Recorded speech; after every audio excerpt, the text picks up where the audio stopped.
Hey, Andy and Dano here. Thanks for watching another episode of Andy versus Dano Webcast.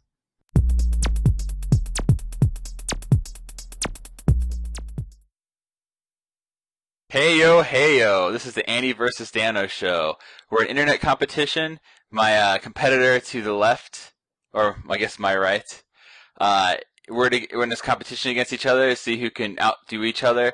The current competition that we're in is a weight loss competition.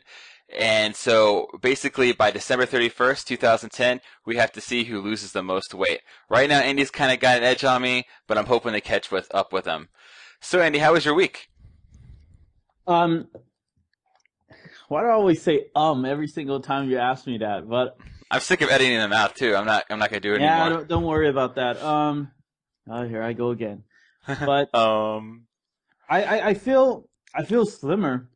I feel slimmer from everything, and um, I'm lighter this week than I was last week, but not as much as I expected because of all the work I put into it. Hmm. So I'm thinking of revamping my workout style or my workout schedule to I think it'll get better results. But yeah, so I went to the gym like about 5 times this week, and every time it's a lot of weights. Yeah, it's a lot of weight. So, but then I haven't gotten much results.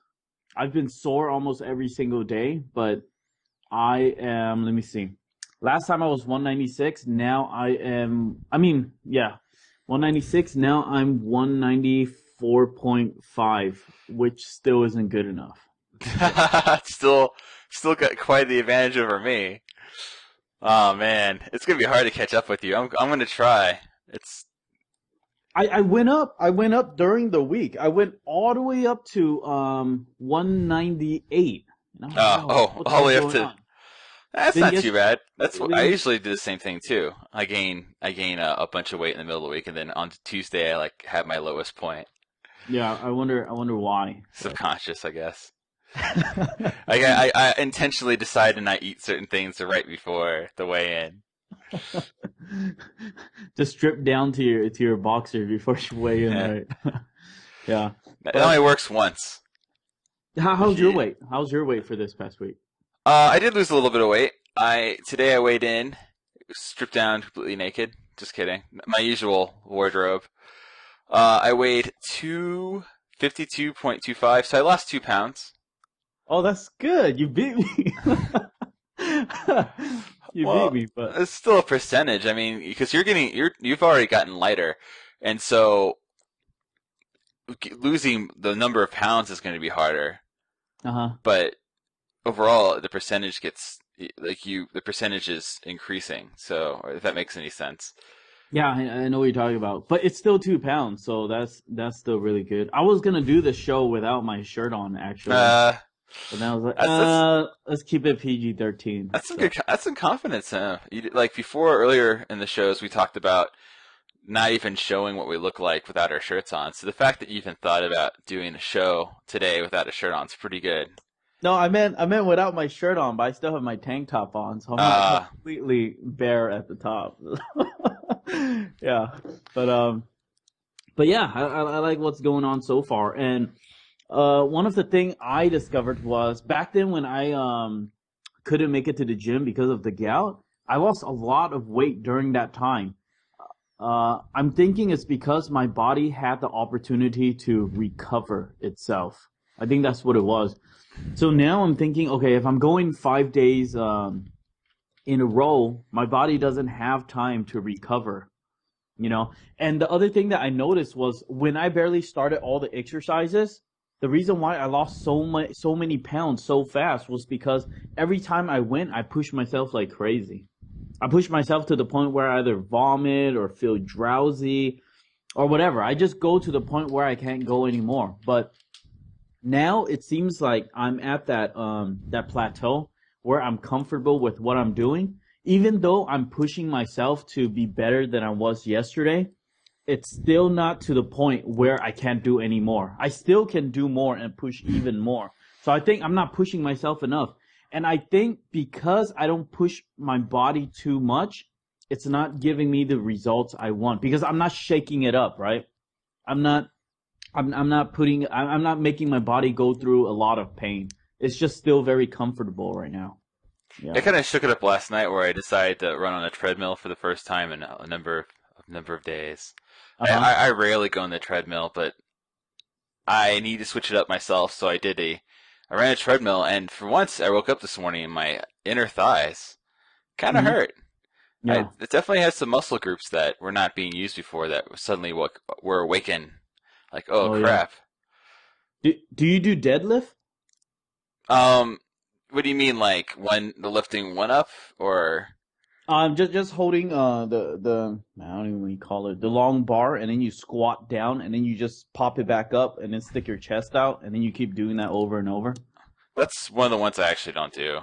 Okay. I'm more inclined to do some free weights. The free weights are mostly arm ones, or like Yeah. I'm on the bench doing the like a dumbbell bench press.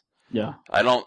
I tend to stay away from kind of the squatty ones, mostly because I I don't I kind of can do squats, deadlifts with my own body weight still because I have so much body weight on me Uh-huh. that it seems kind of weird to go over to the bar machine or go over to the bar for the deadlift and then do a squat when I can just hold the bar and that's as much as I can do.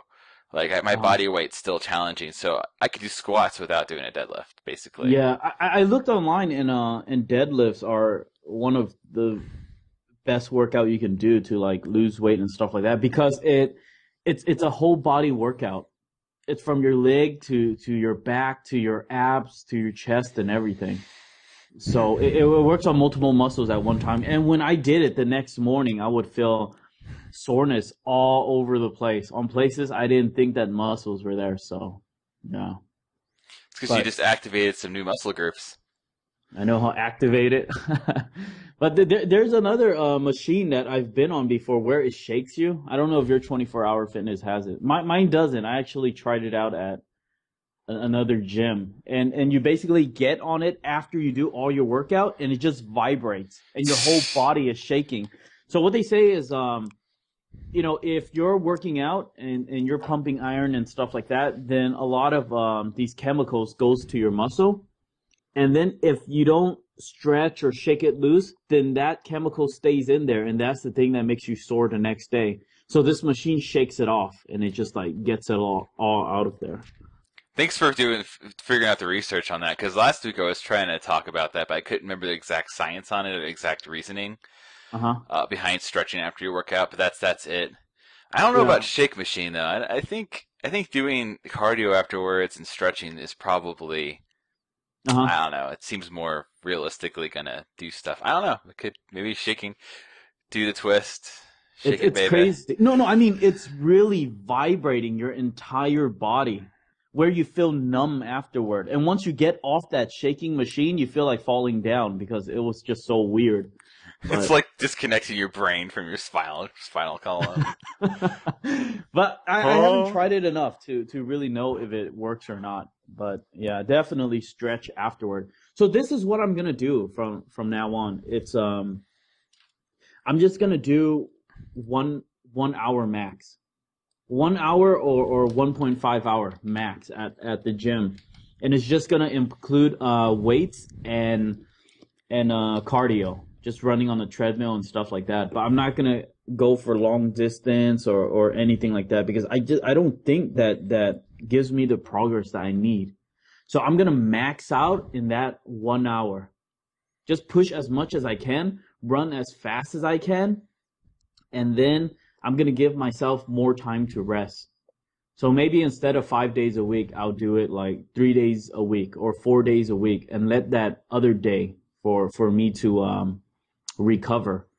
And if I'm not sore during that recovery day, then I probably know I'm not working as hard as I can. So that's my goal. I'm gonna run on the treadmill as fast as I can to the point where you can't run anymore. I'm gonna do push-ups to the point where I can't do anymore. It's that last 2 or 3 push-up where you feel like you're gonna collapse, but you do it anyways. That's the feeling that I want now. Yeah, I think now it's just so comfortable for me. It's like, hey, I can do 40 push up, 50 push up, everything's fine. But hey, maybe I can do 60 or pull off 61 or something like that. And I'm not doing that because I think 50 is a lot already Yeah. compared to what I did before.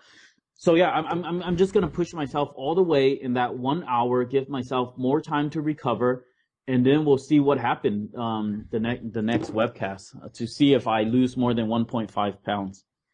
Hmm.